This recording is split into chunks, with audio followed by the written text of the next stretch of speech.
Bhutan, Cuba, Iran, Pakistan, Russia ও ভেনেজুয়েলার সঙ্গে এবার ভারতকেও অসহযোগী দেশগুলোর তালিকায় যুক্ত করেছে কথিত মিত্র যুক্তরাষ্ট্র। দেশটির অভিবাসন ও শুল্ক প্রয়োগ সংস্থা আইসি ভারতকে অসহযোগী দেশ হিসেবে তালিকাভুক্ত করেছে।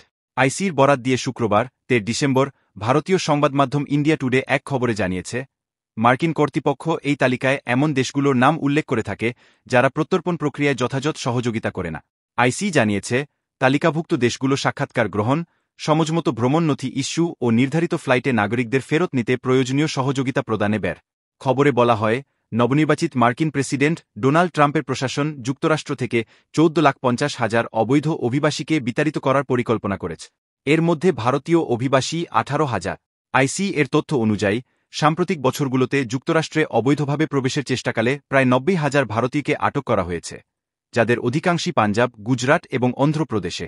ভারতীয় অনেক অবৈধ অভিবাসী যুক্তরাষ্ট্রে বৈধতার পাওয়ার চেষ্টা করলেও প্রক্রিয়াটি বেশ সময়সাপেক্ষ। কেননা বৈধতার আবেদনেই সাধারণত 2-3 বছর সময় লেগে যায়। যুক্তরাষ্ট্রের নবনির্বাচিত প্রেসিডেন্ট ডোনাল্ড ট্রাম্প আগামী 1 মাসের মধ্যে দায়িত্ব নিতে যাচ্ছেন।